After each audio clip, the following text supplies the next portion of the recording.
What's up, everybody? Welcome back to the podcast. We are on episode 2 of season 3 of the Vintage and Stuff podcast with your host, me, Drew Heifetz. Thank you for tuning in. I appreciate it. Today on the show, I have Dennis of Zuzu Store, at Zuzu Store on Instagram. Great guy. I think he's my first European guest on the show. He lives in a small town outside of Amsterdam in the Netherlands. I got to meet him when I went over there for a trip in August, September of last year. Oh, to travel again. Wasn't that glorious times, being free to move around the world. But yeah, we had a great episode with Dennis. We talk about the old glory days of Snapbacks. We kind of ran into each other and crossed paths back in those days. And then we talk a lot about vintage sneakers. I haven't really talked a lot about vintage sneakers with anybody on the podcast. So I was stoked to chop it up with Dennis. There's lots of good info and tips about vintage sneakers. So listen to the episode. But for some news, if you listened to my last episode, I announced I will be selling my Hookups collection. The whole Hookups collection will be for sale July 25th on the 1980-something Co. Virtual Flea live auction. I'm going to be releasing the collection sort of half on the live auction, half on our iOS app. So you got to go download the F as in Frank Vintage iOS app or Android app. We got it for Android and iOS. Go download it because I will be releasing some items on there. Obviously, I'm a big skateboard t-shirt collector. It's one of my fave categories to mess with. I'm a skateboarder. I grew up skateboarding through the 80s and 90s. Behind me, Alien Workshop tee right there. That I actually won from 1980-something Co. on a raffle. I've been coming up on raffles, guys. I won a raffle from New York State of Mind and Rally Roots, which, by the way, Rally Roots has said he's going to come on an episode, so stay tuned for that coming up. That one I won a mosquito head Bob Marley, but the sleeves were cut off, but whatever. I paid $10 for the raffle. I won this raffle, 2 skate pieces off Chris of 1980-something Co. I won a raffle with Jace for a Spider-Man Marvel tee. I think there's another raffle that I won that's on the way to me right now. I can't even remember. That's like 4 or 5 raffles I've won in the last couple months, which is crazy. I just keep entering raffles. So if you have raffles, send them my way. I'll probably enter. So again, the Hookups collection goes live July 25th. That's this coming up Saturday, 10 a.m. Pacific Standard Time. Half of the goods are going to be live auction on 1980-something Co. Virtual Flea. Another half of the items will be available on our app for Android and iOS, so go download that. Okay, without further ado, let's get into this episode with Zuzu Store, Dennis.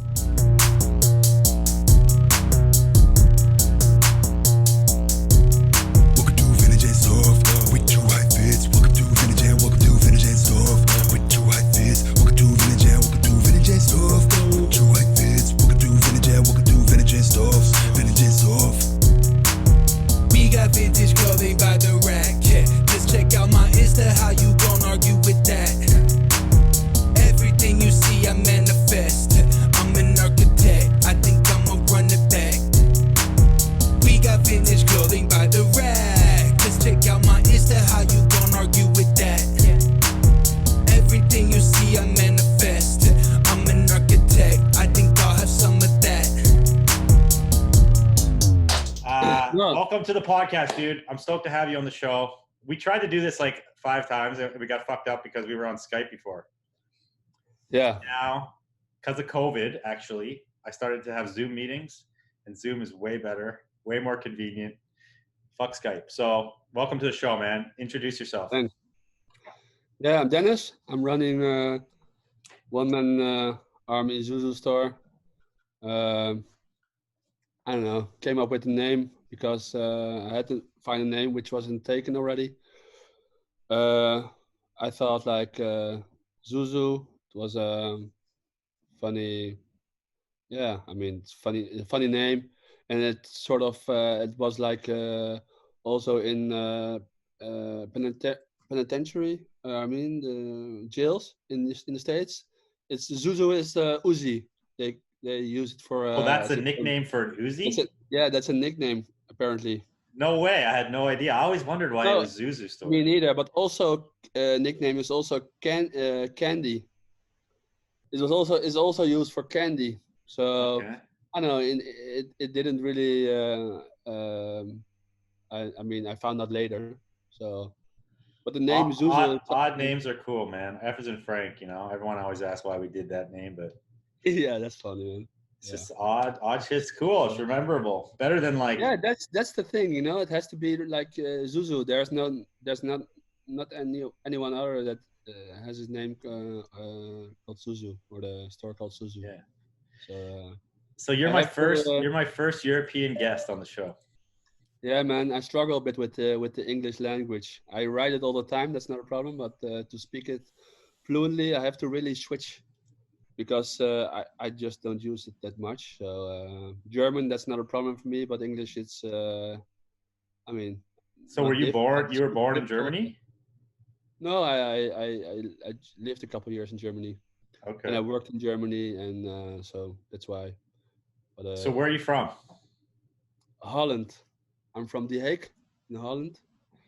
Which is The an Hague, hour from Amsterdam, right? About? yeah, around an hour from Amsterdam, and it's near. I mean, I live from 5 minutes from the beach, Nice. so beach life is, yeah. I mean, Is there waves at this beach? I probably asked you that before. not really big waves, but there are surfers, yeah.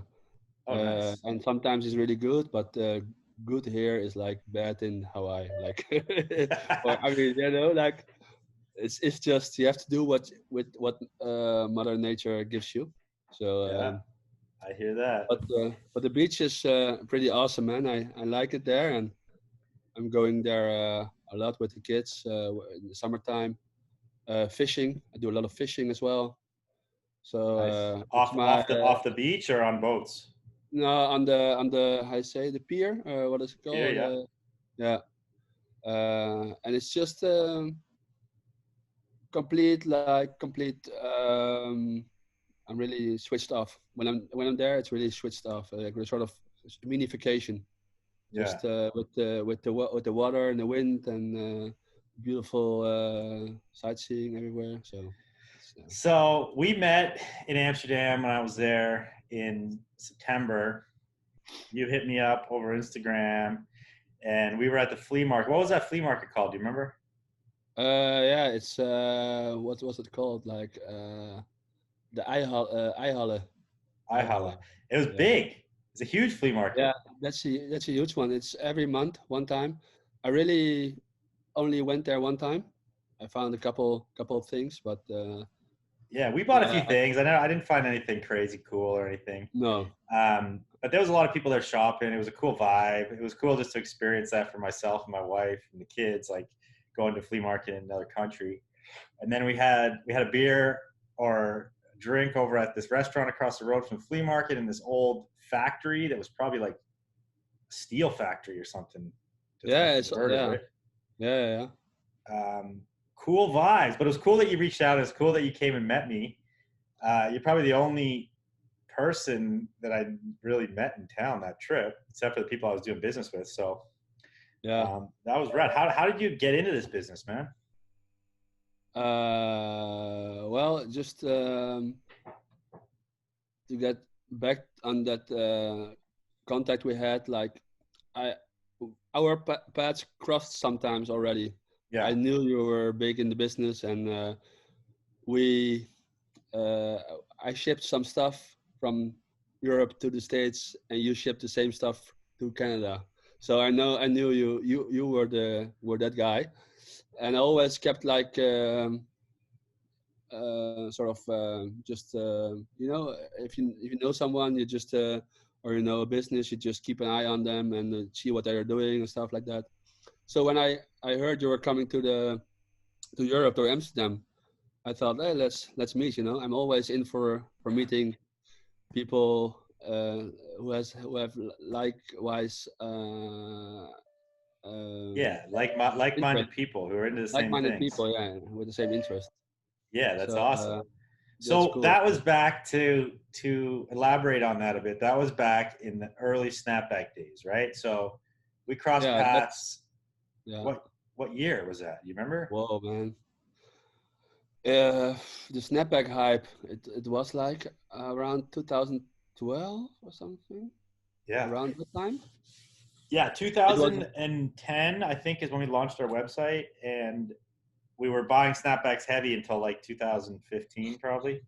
It was crazy. Crazy. I think, like for me, snapbacks are always my sort of first love, together with sneakers. I like vintage sneakers, vintage running sneakers. Yeah.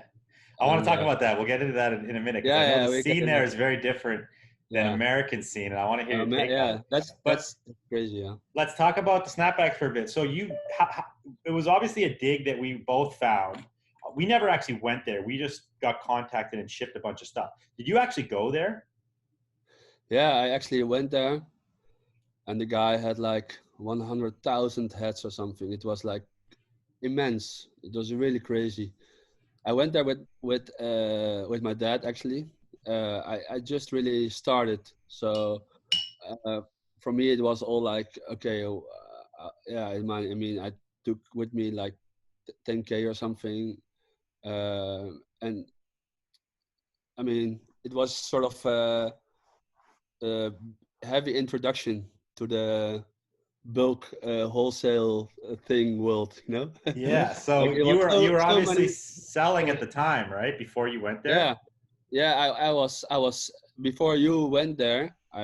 I was already busy for a couple months, and I shipped loads of the hats to LA, and basically um, they went to for all to Envi and Yeah. those guys and still. Kirk. And Yeah. these guys were pushing them in LA. So Wiz Khalifa was wearing the hat on his in the album cover. Chris Brown was wearing one of the hats he also got from them, and they came from. That was the Chris Brown one. Was it a leather hat that he was wearing on that famous No, picture? Chris Brown he wore like a university American Needle block hat. I can't remember, but with the brown and I think the P or something. I don't know what Purdue or I don't know. Yeah. Okay. I can't remember, but Wiz Khalifa was wearing the Black Hawks. That was amazing one with the big logo and with the like a brownish or greenish hat, Yeah.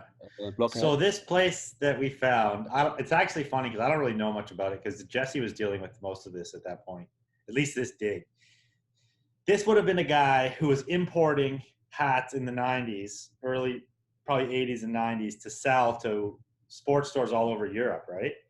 And he was Yeah. specializing in American sports, or did he do European sports too? No, he was really specializing in American sports, and he had at the time he had a lot of stuff I wasn't interested in as well. He had like the Mitchell and Ness stuff as well, loads of them.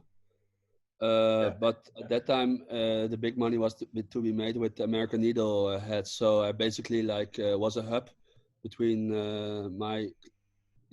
I mean our source and LA. So every time I shipped like the boxes full of hats to LA, and just I was just the middleman. But at that time, So it you was weren't selling them on your own in Europe.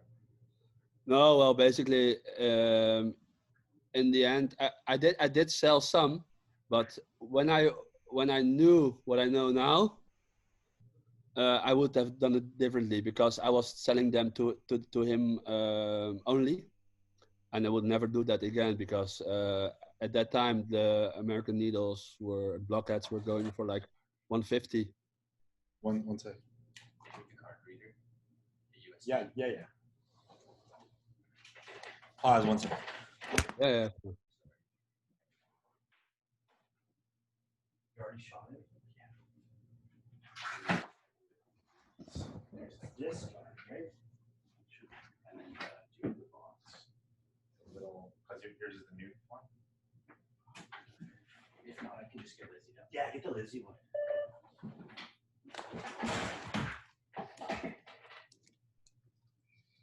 Okay, sorry, back on. I was So already. I was just really happy to have this hookup. I could really easily sell them and make good money out of it. But when I'm now, I mean, fast forward 8 years, I would have done it differently because those Kings blockheads were like fetching 150 to 100 US dollars yeah, each. yeah, So I mean, I would I would and sell them probably a myself as lot well. more now, to be honest. There's kind of been a resurgence in snapback game. You posted about a month ago a bunch of snapbacks you had, just your personal collection, right? Did you sell those? I sold them really good. Yeah, Yeah, I was really surprised because I was just digging up old stuff on the I had like in boxes, and I saw all these hats, and I was like, ah, okay, yeah, still I have those hats, you know. Let's make a small video, and so I made a small video for my friends in WhatsApp group I have with some older guys. And one of the guys, he said like, yeah, you should just post them because I think people will look for them. I already had this idea just to post them, but he really like got me going to do it much faster. So I made a Instagram TV video. I believe it was the first one I ever made. But yeah, immediately people were like, I mean, people were like going crazy for the hats, and I was pretty surprised because after the 2012, 2010, 2012, 13, 14 hype, it went just that. You know, the yeah, hats were like, it wasn't, yeah, it was just that, and nobody even asked for hats. But yeah, I think now it will be, I mean, it will be, it's more asked. yeah. People will It's are coming looking back. at them. It's You coming know what back. I find, because our site has been up the whole time, right? So we always had a lot of people hitting our website for snapbacks, even after we had nothing good left. They were still coming to the site and emailing us saying, "Do you have this? Do you have that?" It's really annoying because you get so many emails saying like, "Can I get shark tooth, splash, sports specialty scripts, all Yeah, NBA?" And you're like, "No, I don't have that. Who has that?" You know. yeah, But now the Philippines and Thailand and all these countries, Malaysia, they're emailing asking for hats. There's this huge resurgence over there of people collecting them. Just like 3D emblems go to Thailand. It's like all these sick snapbacks now are going to Philippines and Malaysia. yeah. It's crazy. I think the scene there is also is crazy. I think it's for me. It's really I'm always surprised because I have some sort of I live in Europe, right? And the Asia I saw, it was never really um, dealing with such hats or clothing or whatever vintage stuff. But the scene is really big out there, especially in Malaysia. I believe in Thailand, it's crazy over there.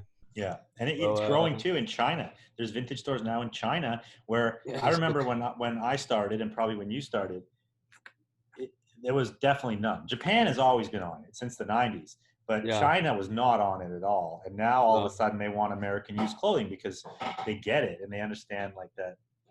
Yeah, that is quality and stuff like that. But yeah, Exactly. I was in Indonesia in 2012, 2009. I haven't seen any vintage there, and I really wasn't really looking for it as well, to be honest. But like, it was not that. Yeah, I mean, it was also not thrown in my face. It was more like tourist spots and stuff like that, and like original prints from batik prints from yeah from Indonesia. Yeah. Uh, but I yeah, went I went there maybe 5 years ago, 4 years ago. I saw very little vintage in Bali, but I was only in Bali. But I know in Jakarta they kind of have a scene now, like a sneaker scene yeah, and a hype yeah. piece scene. So Yeah, I it's know, kind of man. international I have now. family. I have a lot of I have family in Jakarta. A lot of family actually. Oh, So really? I have really, yeah, yeah, yeah. So I always was like had plans to revisit Jakarta and to see what I could set up with family, because when you have family over there, it's much easier. You know, I have a lot of nephews and stuff like that, but never really took the time to, and with the corona, the virus, and Yeah, no, we're not going. nothing We're not really, going to Bali anytime soon. nothing Or really, Jakarta. nothing really going on right now. But Um, yeah, I imagine Jakarta has a similar scene to Thailand where they're getting American bales in and they're sorting it and they're selling it in the markets, and then there's people who are yeah, interested in the better shit and they're pulling it I out. guess And I guess so. Yeah, I I mean, mean, that's there are what a I. lot of people who, I mean, in Thailand or in Indonesia, I know about Indonesia a little bit.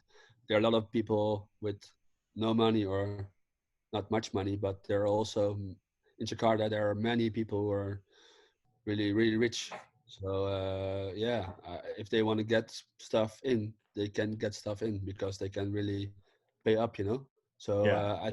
I think you're right with the US bundles. They just buy and sort it over there, sell it over there.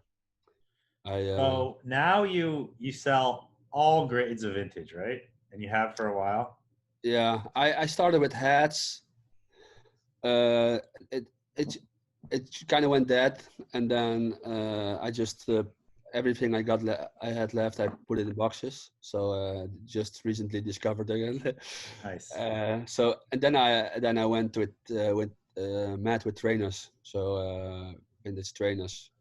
That was always my thing. I was I think one of the first guys in Europe really though really got onto trainers, selling vintage trainers here. So Vintage runners. in your own words, what do you consider trainers?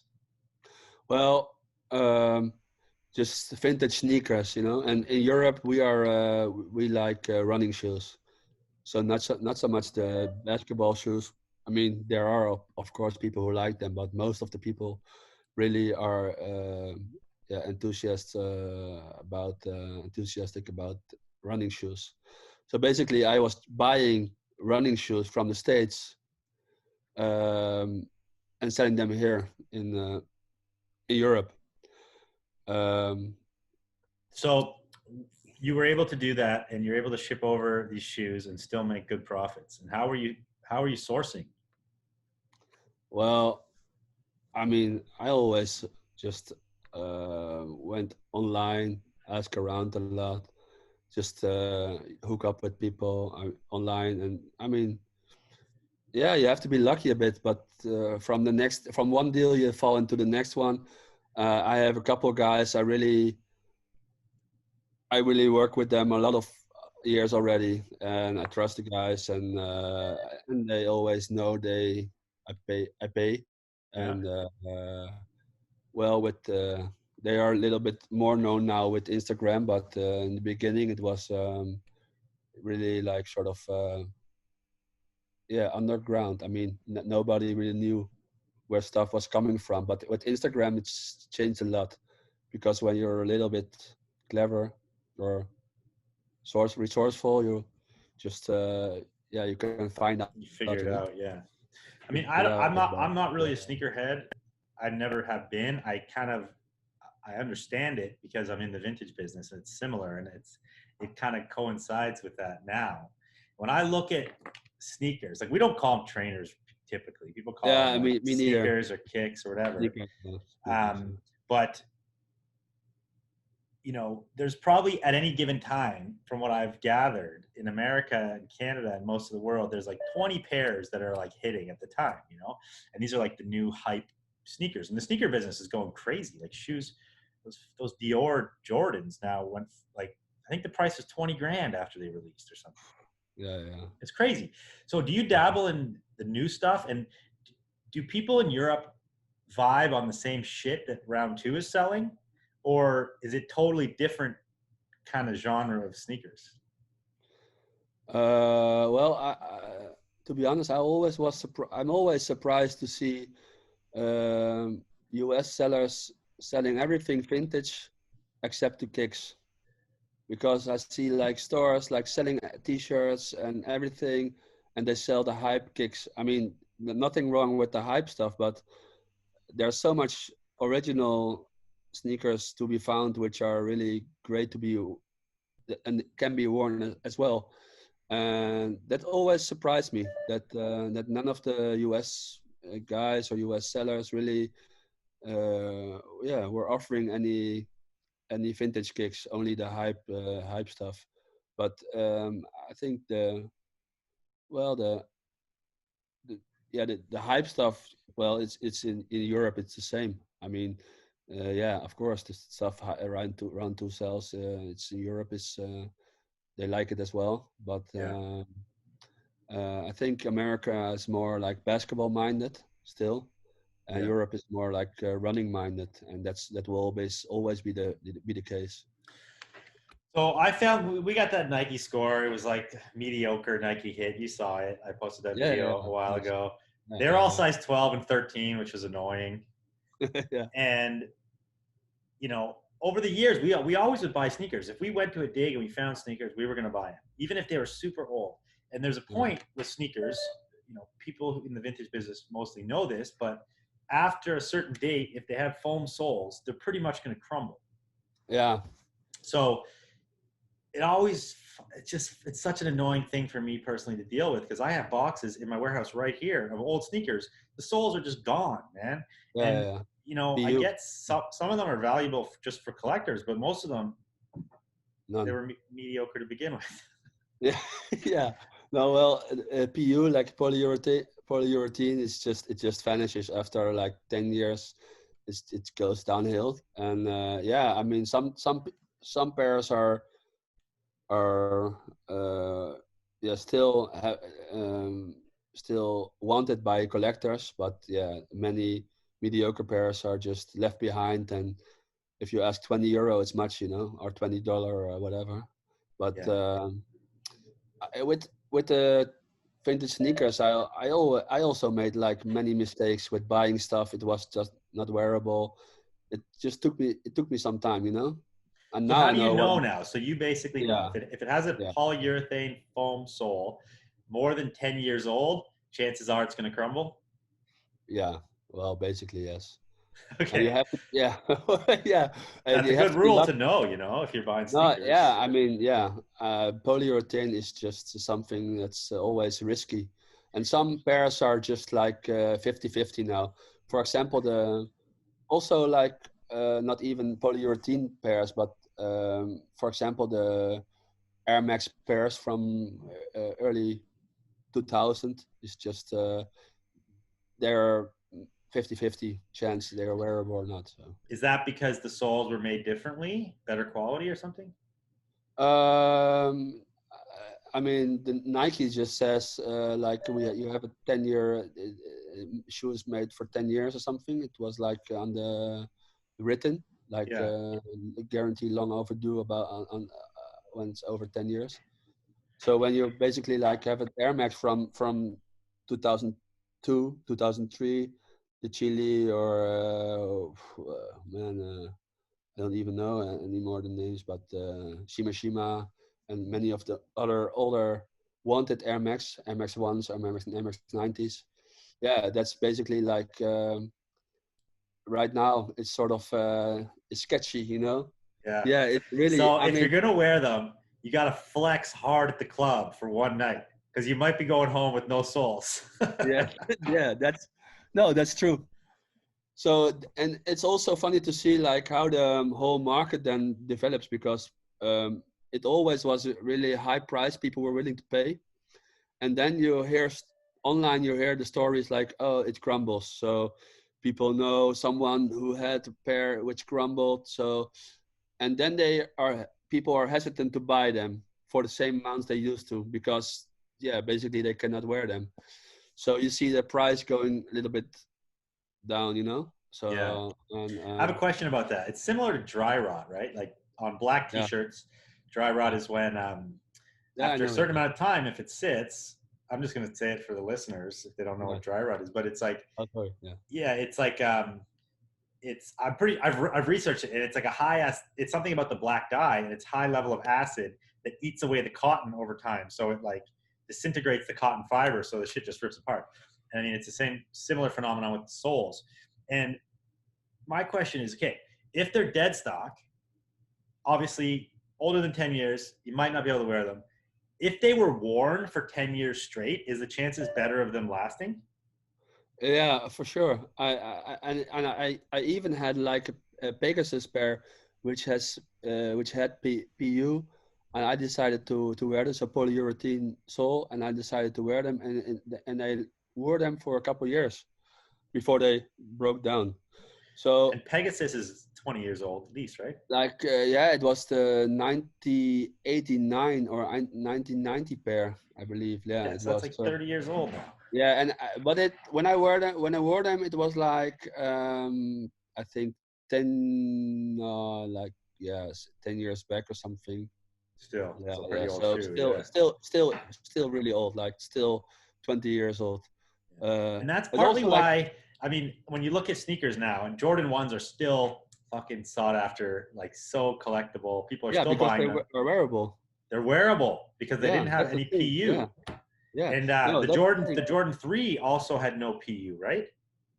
Uh, I really. That's the cement print one. So I'm pretty sure Jordan 3 had Yeah, no. but I think the Jordan, I think it. Oh, it does have some. I'm It not has sure, like an but upper. Yeah. I'm not sure, but sometimes the soles are also like they contain different sorts of material, and I don't really have the English names in my Yeah. head, but you don't sometimes you don't really see what actually the sole is made of. Yeah. And So sometimes the they're like glues can stop working, so the sole just falls off too, right? yeah, well, yeah, then you can reglue it, but there are like different the soul is built out of different types of material basically, Yeah. and it's just some materials are just I mean they go overnight they go just they vanish just Yeah. like the airspun, for example, the airspun the one it has like a cage or sort of the air bubble inside. It's just yeah, if you now take it in your hand, it falls apart, and when you wear it, it's just it breaks, you know. So you have to fill it up to wear the shoe, and it's all okay to do it, but it's it's kind of Yeah. sketchy. You have to really know what you're doing with the vintage shoes, and that's all also the downside of selling vintage shoes because when you sell vintage shoes, people expect they buy a pair just like they bought in store right now. But it's not. That's not the No. case. You know? And you have to sell it saying that you might not be able to wear it. Well, yeah, it's a wearable on your own. How you say? At your own discretion or at your own, Yeah, yeah, yeah. give them the warning. It's your own choice. It's a warning, but Do you think that sneakers made today, do you think, Sean Witherspoon's, Yeezys, like, all these Virgil Abloh shoes, do you think in 10 years they'll be wearable or do you think they're going to be the same and disintegrate? well, 10 years is like really. I said 10 years, but normally in 10 years it's still wearable. But yeah, if you talk about 15, 20 years, that's another story. I think in like for example the water spoons are just in 15 years you will see the same problems with them Because they haven't changed the polyurethane. It's still the no same material. I don't know if the Air Max is polyurethane, to be honest, because I'm not really Air Max guy, so I really never really dove in. I say check Yeah, the Air Max. research. Yeah, research the Air Max one, but I know the 2000 early 2000 models are not wearable right now. So then you are like talking about like 18 years or It's very 17 interesting. This is years. an interesting subject to me because I'm not a Yeah, sneakerhead and I wondered this for a while. And you look at like there's timeless shoes like Converse. They've never changed the Converse. It's like the same from like the 70s, right? And even you can get a 70s pair and they're fully wearable now. Like an old pair of yeah, work boots. that's the soul. The soul is like it's the same with fans, you know. Yeah. If you, I mean, there's a guy in London who's really big in fans, and I mean, he sells the vintage fans. It's always Pillow Heat, it's called. The guy is called, and vintage fans are just perfectly wearable. Yeah. That's cool, you know. The waffle sole is just It's just crazy. the It's really simplicity really of it, fun. right? Yeah, it's simplicity, but the fun thing is like the whole. shoe is really made really good. You know, you see the craftsmanship Yeah. put in those pairs these days, and you see if you compare it to the recent pairs. Okay, you have some exceptions, of course, but Nike is not really doing a crazy good job on bringing back retro high quality pairs. It's all made in China. Has to be like as cheap as possible to make as much money as possible, and you just see it. You know, when we're looking at a pair, I just shipped back some ACG sandals because I mean, when I had them in hand, I were like, I mean, I was not impressed. It was no, it was Oh, bad. you got new ones and you shipped them back. Yeah. I just bought some new Oh, sandals. crazy. The D-shoot, you know, the Yeah, D-shoots yeah, those are rad sandals. though. Yeah, those are really rad. But um, I saw like the glue on them, and it's just I don't know. It was Yeah. not.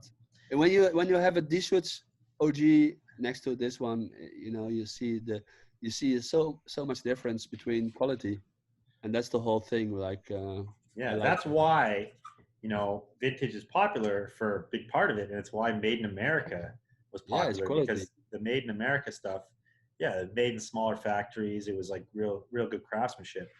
And to tell Vans and Converse if they're vintage is basically that's the easiest thing is if they're made in America.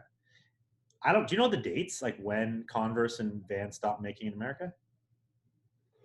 No. Yeah, I would imagine we're talking like mid 80s or late 80s. So you probably, and Vans, I think, started in 68 or 60 something. They're an Mhm. old company. Yeah. Converse was around since the 40s. The dates is something in vintage. I really it's really hard to find out as well.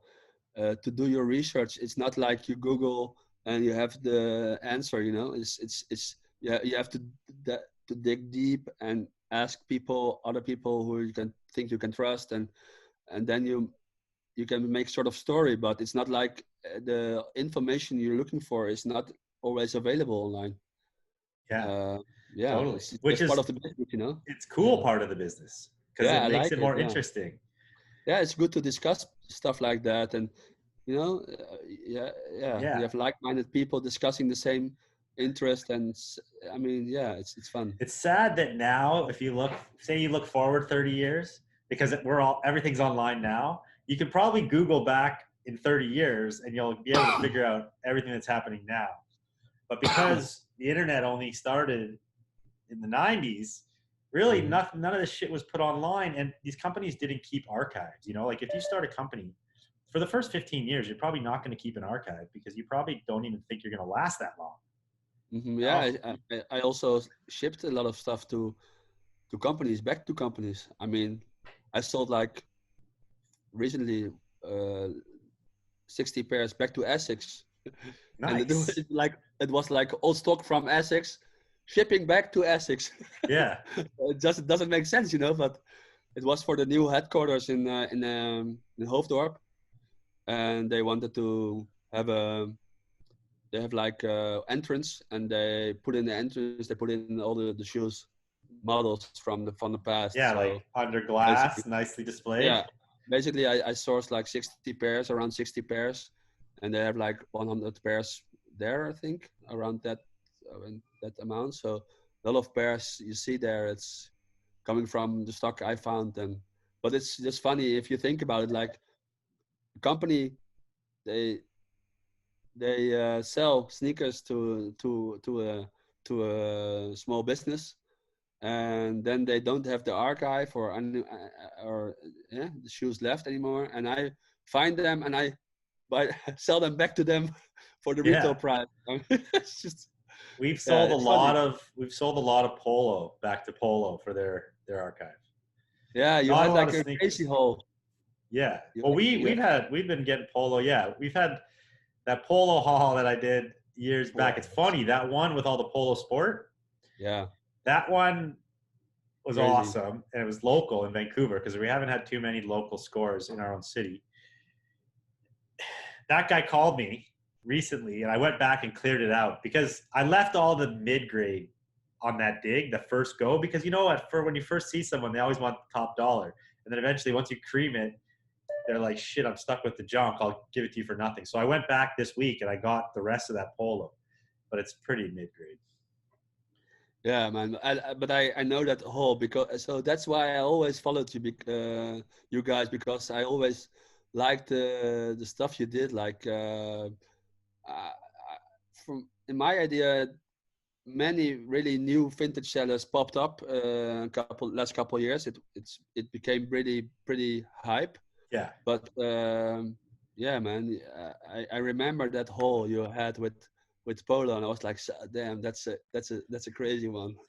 Yeah. Like really psyched, you know, like yeah, that's a crazy one. Like whoa, cool. Because that's the feeling, dude. You know the feeling because you've been there. Like going into that warehouse with snapbacks, you're like dollar signs and you're like, this is crazy. Like really, yeah.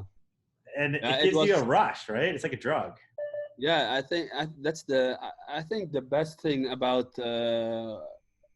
the thing I like the most about vintage or about is just discovering the stuff, like unearthing the dead stock stuff, which has been in boxes for like 20 years or something. That's the thing I really love, and the best thing about vintage, Yeah. to bring back that stuff, and that people they say like, yeah, shit, man, I had that one when I was younger. It's all mint condition now, and you know, like it was made yesterday or something. Yeah. It's just really crazy. It's You know, it's we're fashion archaeologists, man. Digging it sort of. up. Yeah, well, I mean, many designers are just copying older designs. I mean, Yeah. if you see like Virgil Abloh, he had like this Louis Vuitton pair out, and this pair was it was basically like sort of Avia, Avia high top Yeah. copy. And didn't it have he did a Louis shoe that looked like the D3 Osiris. You know the Osiris skate Yeah, shoe? that's those. Yeah, that was yeah. That yeah. It So had those lace loops like waves almost, and it was very similar. And it had like such a chunky skate shoe vibe, and yeah. um, yeah, it's all referenced on something vintage, man. It's hard to Yeah, see but something sometimes it's really too vintage. much because I mean the Louis Vuitton, it was like basically a straight copy, but like really straight copy. I think Mr. Vegas, Vegas. Ronnie Feig? No, there was a vintage guy like online. I follow as well. He's the Kicks Professor. It's called. Let me see. Mr. Oh, See Professor. if I can find him. Yeah, Kali Vegas. Kali Vegas. This American guy actually, and he posted up the Avias. So he basically like showed everybody it was just a one-on-one ripoff, Yeah, and then everyone went nuts. But that guy has a really great collection, like um, less known stuff like the Etonics, Avias. Everybody's like collecting the Nikes, but he's collecting like the more unknown ish. So if you really like vintage sneakers, you also like that stuff. That's pretty rare, you know. yeah. So tell us a couple of your better finds for sneakers and better come ups in value. Like, what's the most expensive sneaker you sold? Well, sold like I'm not I like 600 euro in Devlin's. Okay. Before, yeah, it was sort of a hype. No, you see, it was at that time. It was the hype was on vintage sneakers like late '80s, early '90s, and everybody wanted to have those pairs. So the Icarus and the Airspan and stuff like that. Nowadays, it's more like early 2000s, late 90s stuff that everybody's after. So you see like the shifting. And you see Yeah. the price. So I see dunks being super, not dunks, SBs. Well, SB dunks, right? Dat niet tussen je muziek vinden. Sorry. Yeah. It's okay. Something. um, Yeah. Are you on that wave of old SB Dunks? No, man, I had some SB dunks. I sold them to a friend of mine. They were too big. I really, I mean, I'm not wave. Yeah, of course, when I find some, I'm on every wave, but it's not, it's not easy, you know. And I Yeah. really never was too much of a super fan of SB or something. I mean, not in the to speak about Yeah. collecting or something. No. So Europe is different. There's a lot of differences, obviously, fashion wise, culturally. Um, Nike is from the US, right? Yeah. And Adidas is from Germany. So can you speak about like the difference in public opinion on Nike and Adidas in Europe? Ooh, yeah. I mean, I find it really hard to speak for others, but I know also a couple good friends of mine. They are really big Adidas collectors. Adidas is really big in UK and in Germany. And the guys I know pretty well is, for example, the owner of Overkill shop in Germany, Berlin, and he has also a great Adidas collection. And in Adidas is yeah. If you have the if you are Adidas collector, you chances are high you're not a Nike collector. Yeah. So they're basically like two teams, you know, like Yeah. there's not and it's always or Nike or Adidas is And what about the new genre of kids buying sneakers? Do you think more people in Europe buy Nike or buy Adidas now from the stores? no man. In Europe, it's all about Nike. Okay. Yeah, yeah. I mean, mostly it's all about most of them are always yeah. Nike will always be number one, but I think Adidas is really doing a better job, a much better job in bringing those original sneakerheads or collectors uh, into their products and into their whole marketing ideas. And yeah, you see like the Berlin has a really big Adidas enthusiastic how you say scene, Adidas Oh scene, yeah.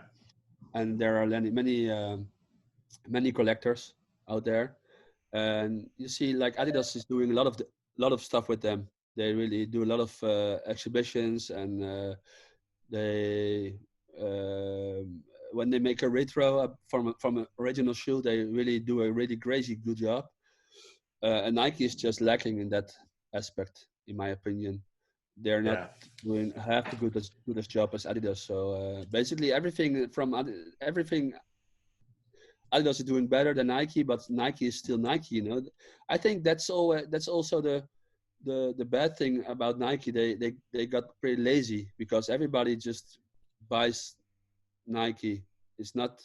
I mean, if they bring out a break as Supreme did, they buy it. You know, Yeah. it's But I do it's think, what was it, 5 years ago, 6 years ago? I don't know the exact year, but Adidas brought out the Boost sole. That was their new thing, right?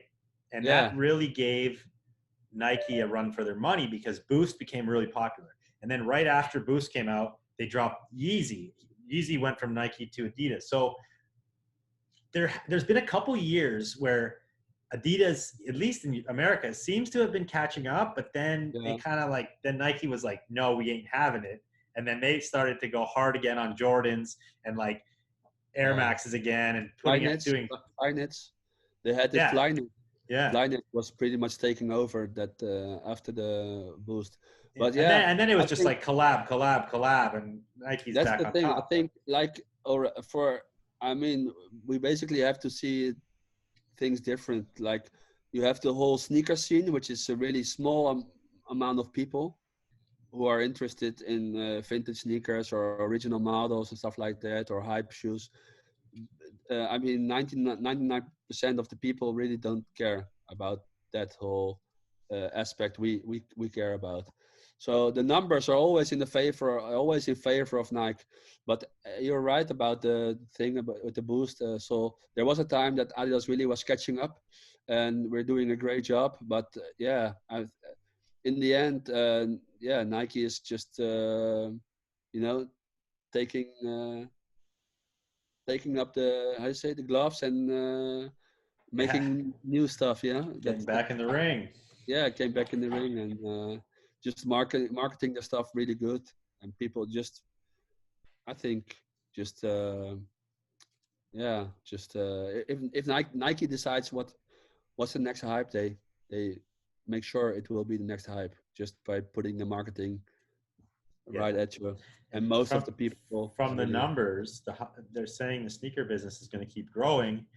Obviously, these were pre-COVID projections, but I don't know. Have you been watching the markets? Have the markets dropped much since COVID on sneaker prices, or no? there was in the beginning of COVID, you saw people were anxious to buy stuff, and you saw sort of decline in prices also on StockX. If I remember correctly. But after a while, things were getting back to normal, and you see the prices getting higher again. So I think it pretty much, it's basic. I think it's pretty much back to normal. And also the thing about online, I mean, online grew crazy Yeah. because of we're just Tussen je muziek vinden. people were just buying online Yeah, to they're make sitting at themselves happy. home on Yeah, lockdown, online yeah. shopping. The online shopping, yeah, it was good for me, good for It's you good. as well. Yeah, it was good. It was great. Can't complain about that. Crazy. Okay, well, Yeah, man. speaking about that, so we haven't really talked about COVID at all. I don't want to touch on it too much, but how is Holland doing? Is everything open now? Or is like kind of people wearing masks? Is it back to normal? What's going on there? Restaurants are. There was a time all restaurants were closed, but now they are open again. But they have to you have to keep the distance, Yeah. 1.5 meter. Only everything is open except the clubs. So I mean that's obviously really bad for people in the entertainment industry and yeah, they're Have running you been into Amsterdam lately? Have you been in the city? yeah, it's really quiet. It Really is. quiet. No But tourists, because people, Amsterdam is big on tourism, eh? yeah, I mean, it's just tourism. It's tourism. I Yeah. mean, if you're like in Amsterdam, it's crazy. It's you hear every language you can even imagine. It's crazy over there. But now it's really really quiet, and people are paying like 6K, 10K rent a month in some streets. Oh, for the businesses. Yeah, I mean, and then you have a small business, and you pay like 6 or 10 grand a month for small space. But if you run on tourists and they come every day, that's fine. But if it stops, you still have to pay your rent. So Yeah. yeah, I think Um, I went to that event you told me to go to at Pata. That there yeah, was a sneaker pop up, right? Your yeah, homeboy. yeah. Yeah, from Magdi. Yeah, it's Magdi Hernandez is it's a UK guy. Yeah. What's his name? So what's his Instagram? I'll put it on here. Magdi. It's called. He's called Magdi. Meggy. Okay.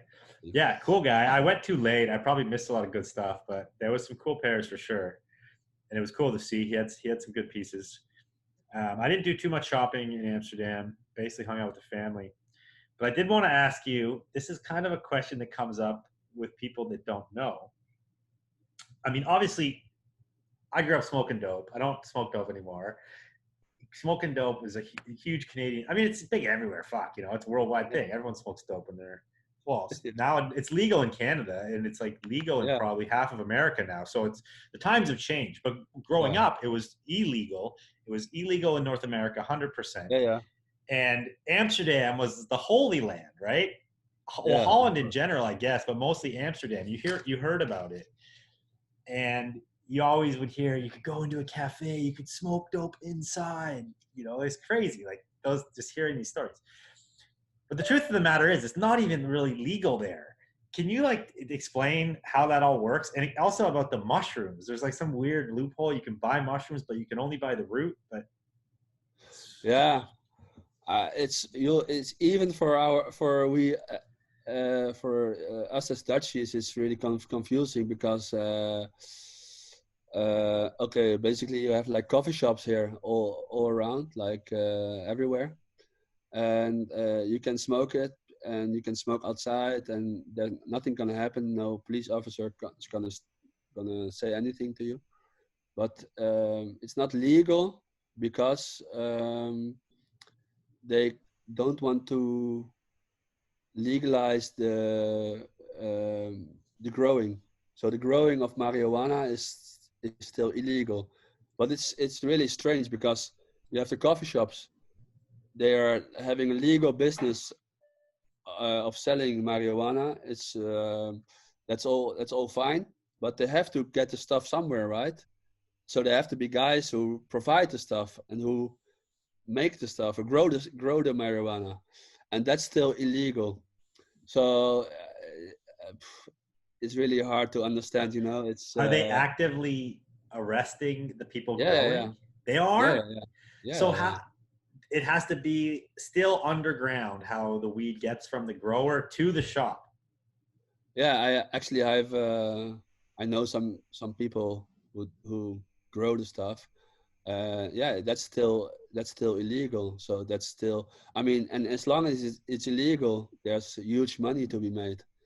So that Yeah. stuff is So going how to, illegal are we talking? Are you going to get thrown in jail for 10 years or well, fines or what? yeah, fines. I mean, yeah, of course you can go to jail. Yeah, if you like growing a crazy amount of stuff, you can go to jail. That's sure, but people just take their chances. You know, if Yeah. you do it, if you do it, let me put it this way: if you're a clever guy, you really don't get caught. Yeah. Yeah. That's the Well, name of the game. I don't go into details, but it's just it's something. It's something. It's not really rocket science, you know. But still, you No, have of to watch course. out. It's very interesting to me because, like you said, it's the cops. The cops basically turn a blind eye to it. They allow it to happen. It's known all over the world that you can do it. So most people all over the world think that it's legal, but it's not. It's still illegal. It's yeah. They just let It's it not happen. really legal, but you can smoke on the street or everywhere. It's not a problem. Yeah. So basically, it's called in Holland. It's called like gedoogbeleid. And I don't know the English word for it. I don't even know if there's an English word for it. But it's just says like this. This is we see it like this. We do like this, and you can do it. But we see it, but we don't do anything. But if you are providing the hashish or the marijuana, you have to watch out because they will catch you. Okay. So And then every how many yeah. drugs does this trickle down to? Because I know it trickles down to the mushrooms because you can buy the mushrooms in those same stores, right? Mushrooms, they have like different stores for that. It's called Okay. what's it? I mean, I can't remember. I forgot the names, but you have different stores with mushrooms.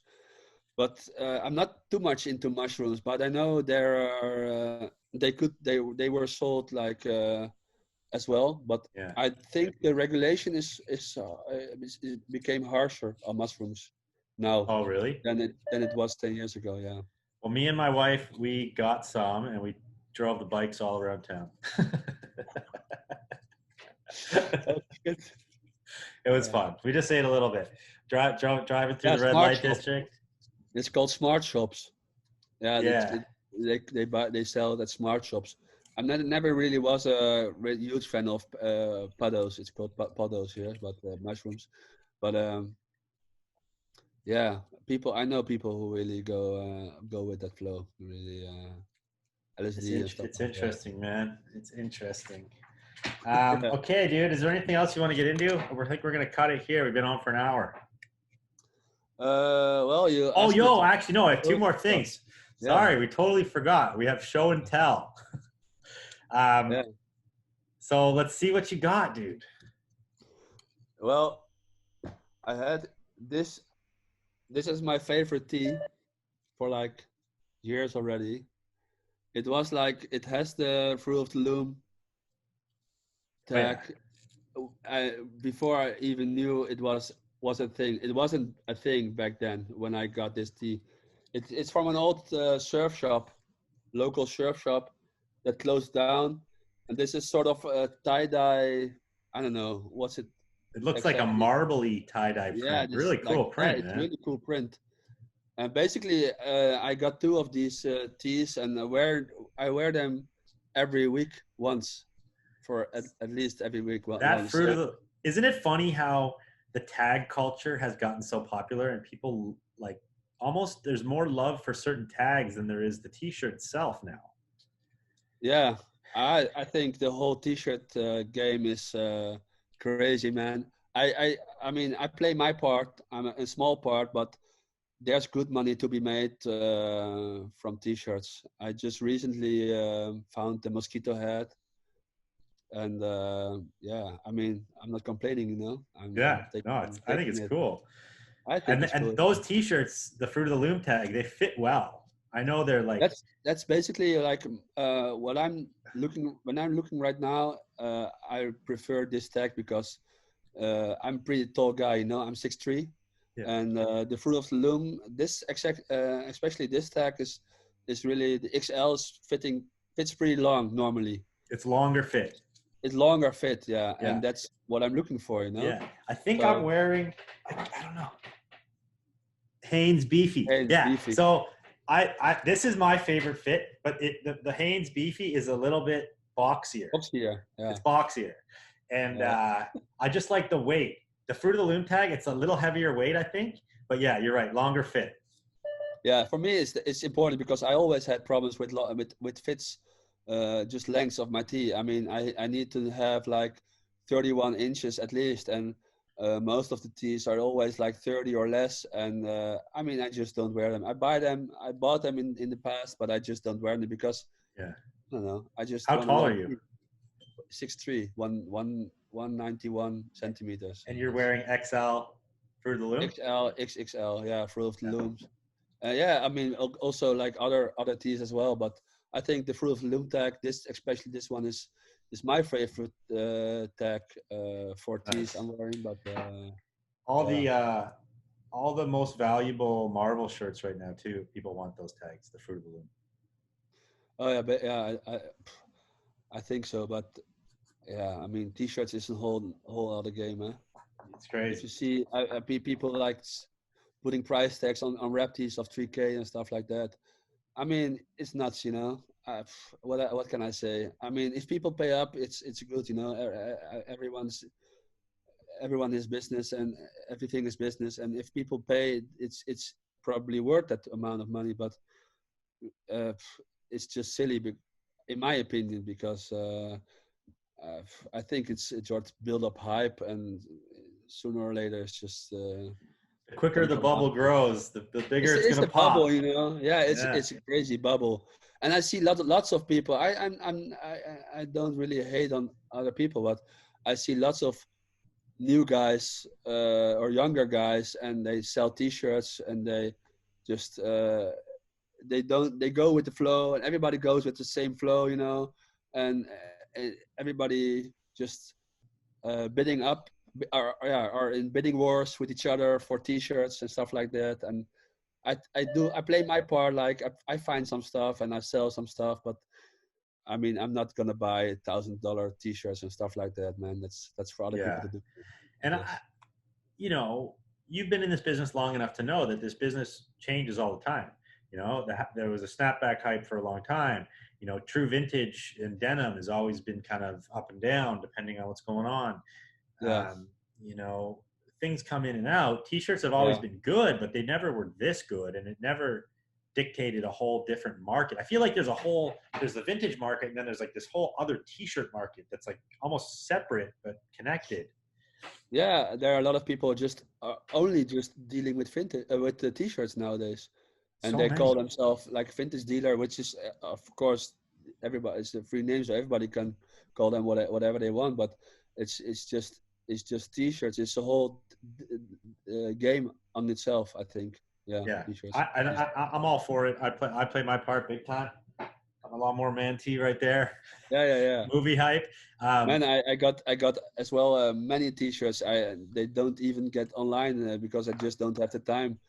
I'm Yeah. doing a lot of probably. I just want to do some more wholesaling these days. It's just Wholesale is good. It's like wholesale is good, man. easier work. I like it. Yeah. Yeah, it's easier work. It's just yeah, and yeah. I mean, I'm a one man army. You know, if I ship out like 4 boxes to Japan wholesale and make good money, I do it every day of the week. You know, Yeah. give me wholesale Totally. instead of selling one T-shirt. Yeah, Yeah. One thing I will say about the t-shirt market is I say this a lot, but I tell these people who are in the t-shirt market they need to expand their knowledge a bit because you never know when this market is going to burst.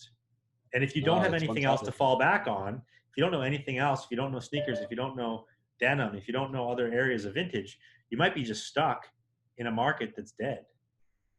Yeah, well, that's also like you say it a lot of times already. I watched you say invest in other, in other areas. You have to dive into other things you find interesting. Uh, is it vintage design? Is it? I mean, literally everything is like a business. If you Yeah, just dive into that, make make it yourself, or the get the know-how about stuff like other stuff, yeah. accept the stuff Educate yourself. educate yourself. And I, for example, like the whole vintage design stuff, like yeah, stools or Yeah, yeah, mid-century furniture. yeah, You furniture know, stuff and like that, like I think there's a lot to be said for what's going on right now about in you know out of adversity and out of necessity comes creativity, right? So the world is changing so crazy right now. Everyone's going online. There's going to be a lot of stores. Obviously, tons of restaurants and entertainment is going to go out of business, but also a lot of retail stores even couldn't handle being closed for 2 months. Right? I'm yeah. seeing it in Vancouver. If the flea markets don't open up, people don't have places to sell. They're going to have to reinvent their businesses, and I think there's going to be some creative ideas coming up because people are going to have to start thinking differently. So Yeah, I that's think I'm that's going to that. see that, and I think it's important to tell the people like, don't be scared to like, yeah, educate yourself in different areas. You don't have to. I've said this before too, but you don't have to sell a T-shirt to be in the vintage business. You could take what you've learned and go into designing other things, or um, you can create books about it, or you can um, do Just podcasts or about video. everything. There's so many other things you can do that's not directly selling a T-shirt. Or there's other creative ways people can start to think of to sell stuff because I think that's going to be important too. Yeah, for example, we don't have any thrift stores here, as you know. Like, I mean, getting started in Canada or in US, it's pretty easy, right? You go to the thrift store, you see the kids all the time, just copying each other, and just, okay, that's the tag I need to get. Okay, I see the rep tees. Okay, I see this, I see that. Okay, look. Okay, got one. And then I'm selling them. That's what I do, and that's good money, and it works. But we have no thrift store, so basically, uh, I don't really find that much good stuff going into sort of flea markets or stuff like that. It's just, I mean, the made in USA stuff is pretty rare finding finding here Yeah, in the wild. So my thing was always online, or just be clever with your sources. It's just I like to just yeah, clean yeah. out stuff places. So, how come there's no thrift there, man? Is that a hole in the market that Yeah, needs to be filled? Why does nobody that's collect clothing and sell it in a store? well, there are like vintage stores, of course, but the thrift stores with the $3 tax, $5 tax is just it's just not here. We have like the Salvation Army stores, but the stuff over there is is like C grade bullshit, grandma stuff. You know, it's just not good. It's not like the US where there Yeah. are like lots of Salem tees or just polo and everybody, yeah, everything hanging on the. So if you were to go donate your clothes, you had a bunch of junk you need to get rid of. Where would you donate it? Salvation Army? Yeah, we have like yeah, sort of Salvation Army stores, or you have like you put it in put it in you put it in sort of box we have on the streets. Yeah, You put it collection there, box. and then it gets sorted again, and in the end, also like the good stuff ends up with with at stores. They sell it. That's I mean, when we go into that, it's a whole different world again because it gets I mean, you probably Yeah, know no, of course. That's a whole nother conversation. better. So well, Did you have a second piece to show? yeah, man, I got this one. Nice. Explain. The decade. That's the Nike Decade. Yeah. So this is an all black runner with the Yeah. Okay. white sole, white swoosh, just for people that are listening. So what year is that? 19. Whoa, 19. I can't. 19. Ooh, shit. They look super clean. Yeah, they are pretty clean. Yeah. It basically was let me see. I can't remember. Like roughly what year?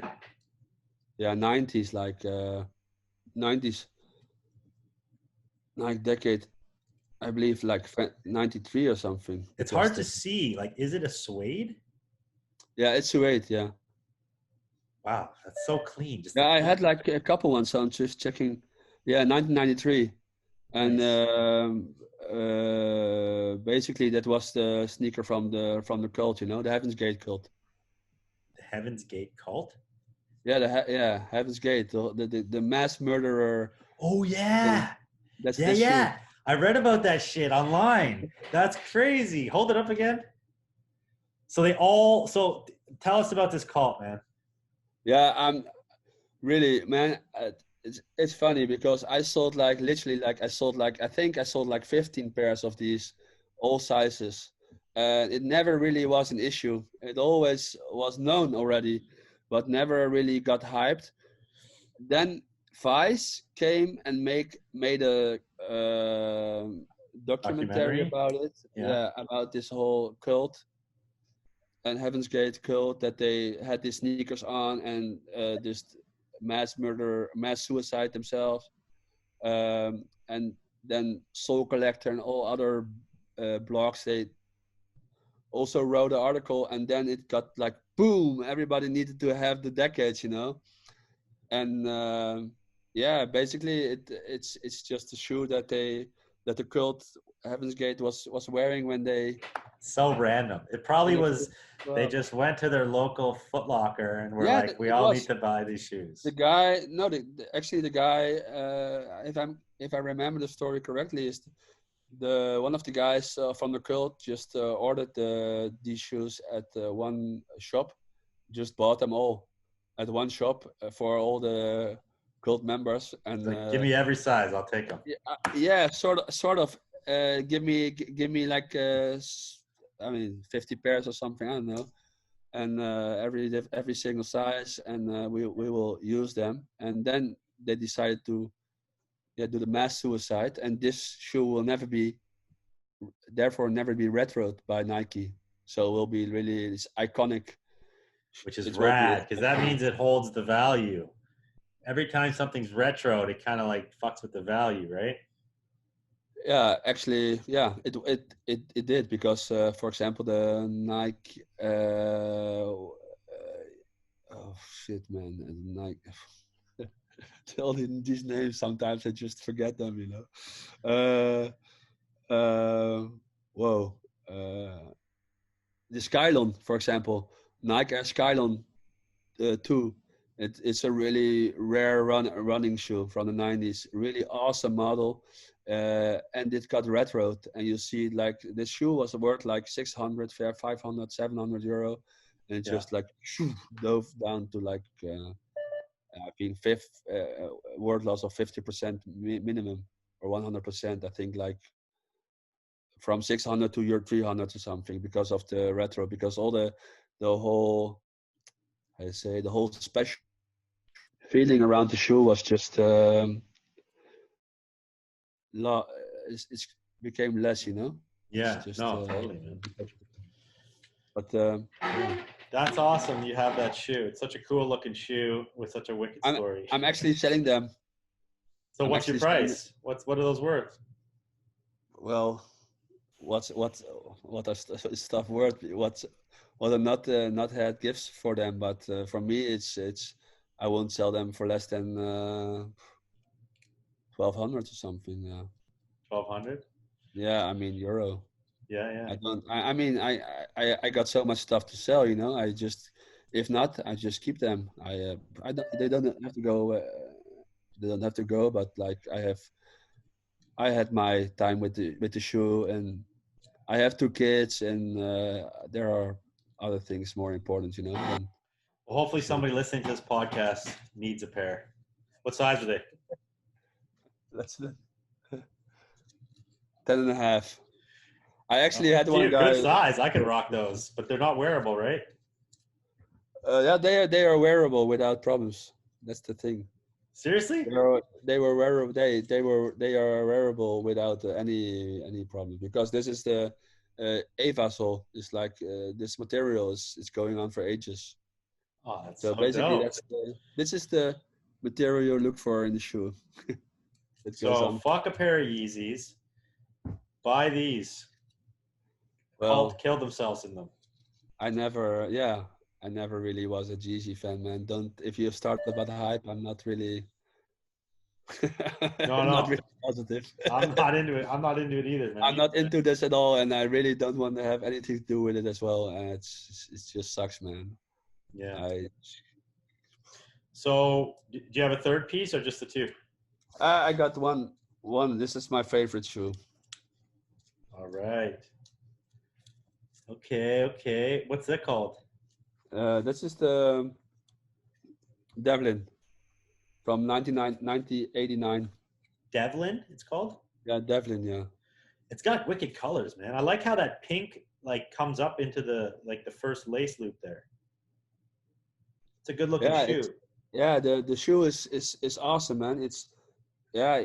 You can see it uh, on the screens but if you see like the details that gone into the shoe, it's pure craftsmanship, you know. It's just the shoe is from 98. It's just it looks like it was made yesterday. Oh, So the beautiful. materials used are like top notch, and that was Nike. That was Nike in the 80s and Yeah, probably solid. 70s as well, and Is that a 90s as popular well. model?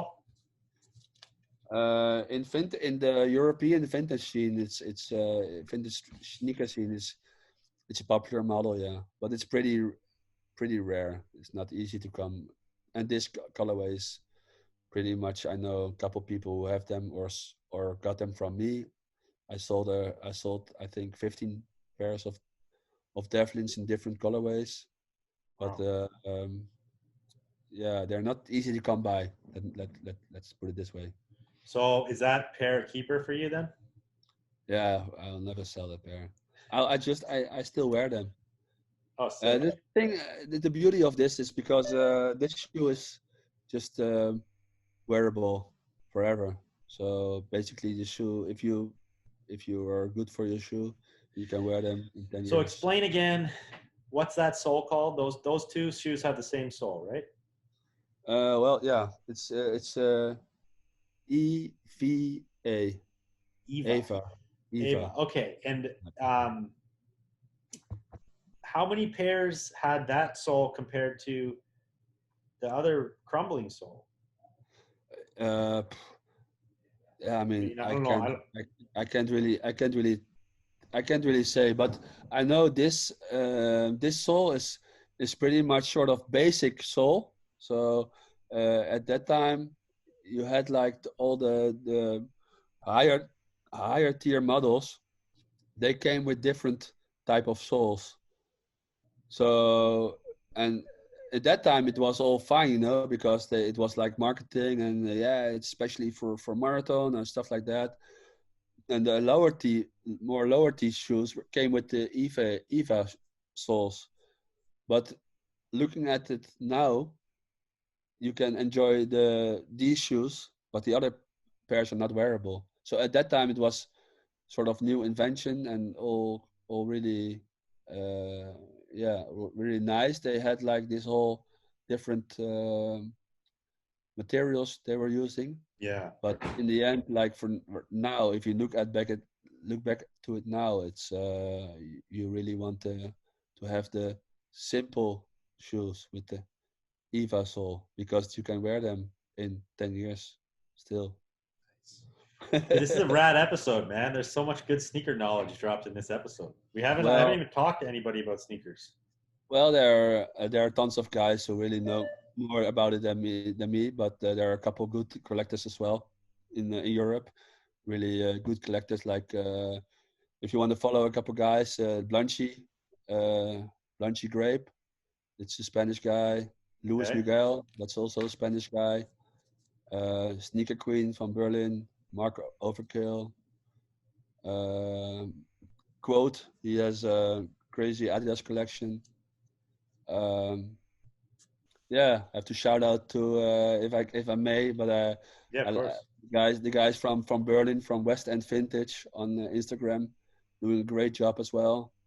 That's a really pure vintage store run by two guys who really like are passionate about vintage. You know, these days it's not so common to find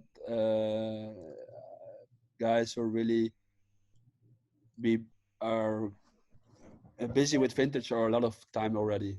I mean, there are a lot of new guys coming in the scene, uh, hopping on the hype of selling T-shirts, and that's nothing wrong with it. But I really like the guys who were like are long into vintage with a passion, you know.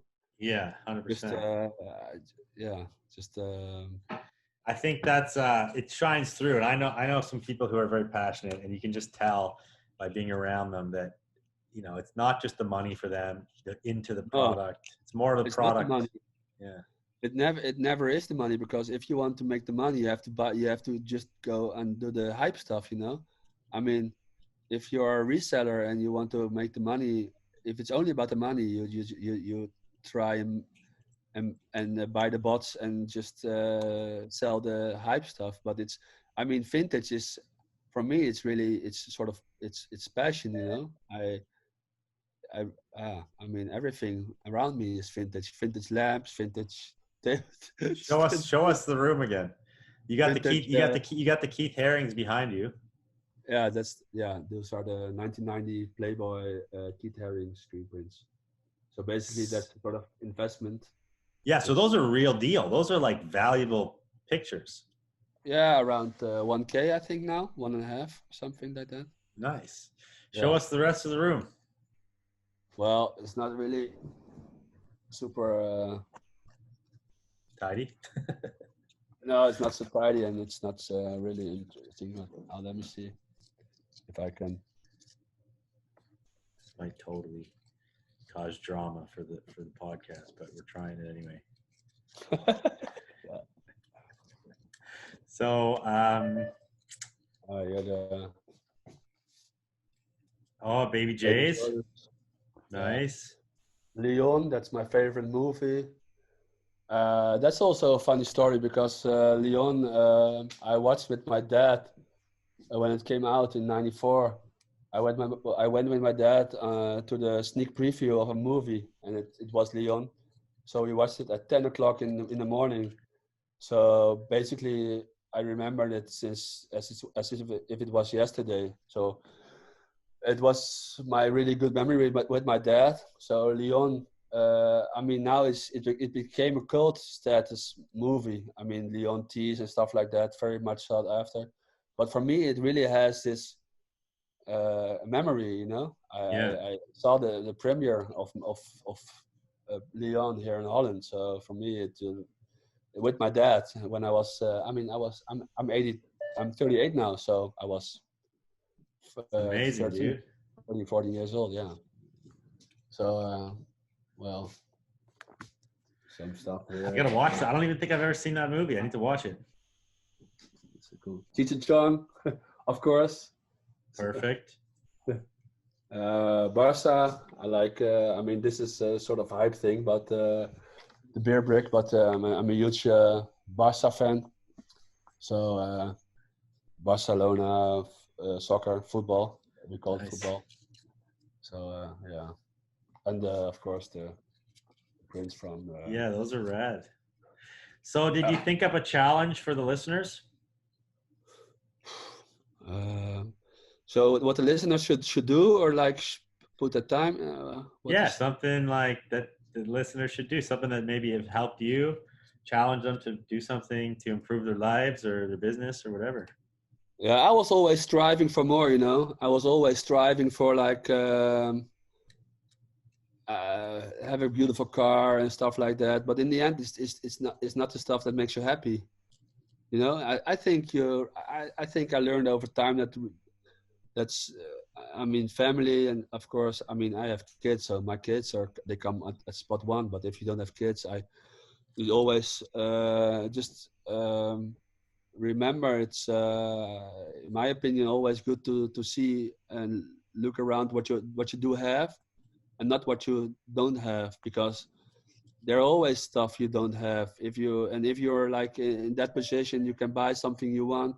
If you have that, you always want something else. You know, if you buy that beautiful BMW, you want a Ferrari. You know, if you have a Ferrari, you want a Koenigsegg. So I mean, I just always try to remember just to live in the here and now, and just look around, just see what position you're in, and yeah, that that you can feel fortunate. You Yeah. are in a position you can you live your hobby, or your life, you know, or your in yeah, just do your And yeah, so essentially be grateful, like you said. And grateful. if you always are striving for the next thing, you never be happy with what you have. And it's true because a Yeah, lot of that's it. people say, I'm going to be happy when I have the house. I'm going to be happy when I have the That's not Ferrari. true. It's not Yeah, true. If that's you not can't true. be And happy now, I you won't always be. was like that as well, because I'm 38 now, but when I was in my 20s, I still in my 20s, I was always like, yeah, I have to have this crazy company car, or have this really crazy Audi, or whatever, you know. And it's always good to have goals. Not the point. But in the end, if it doesn't really make you happy, I don't think so, you know. Yeah. It's not the key to life to make you happy. And I think something is to be said for becoming in love with the process.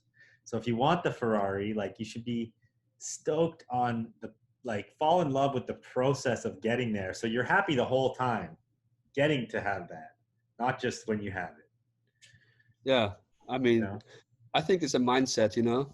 Just Yeah. there's nothing wrong with really striving for new things and for making your position better, or your family, providing your family a better home, or whatever, you know, or holiday, or whatever it is. That's always a good thing.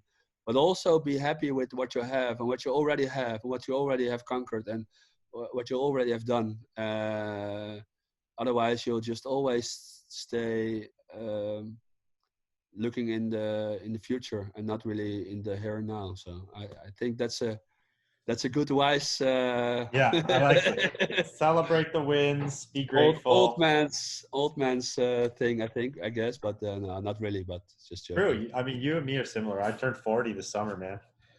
Well, Okay, so I think that's a good place to end it. So do you have any shout outs or last words you want to leave with the guests? the guys in Holland from our group, the Todd group, is also really it's a group of on WhatsApp with older sneaker guys. Nice. already turned 40 or around 40 years old. We talk about sneakers and we bitch about new stuff and stuff like that. So, yeah, it's nice. It's a nice melting pot of different people with different interests, but they yeah, just group of guys just yeah, still enjoying You share the sneakers. commonality of the love of Yeah, sneakers.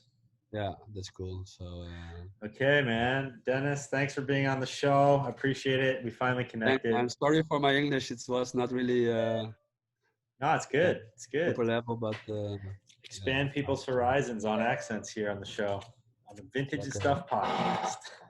Yeah, Okay. man. About vintage, I can like talk like crazy amount of hours. You know Yeah, that. right? I know. We'll have you on again. Thank you everyone for tuning in. I always appreciate it. It blows my mind how many people listen to this. If you like this episode, please go share it. Also, I have now started a Patreon account where you can get extra exclusive content. There is extra content from Dennis on this episode that I'll be posting there that you can only see there. I have a couple different tiers of membership you can get there. You can get access to me. You can get business mentorship through there. Lots of great stuff. Just go click the link down below. Check my Patreon. If you like what I do, you like the content I put out, please support. If you don't feel like you want to support, that's cool too. I'm going to keep putting out content. Love you guys. See you on the next one.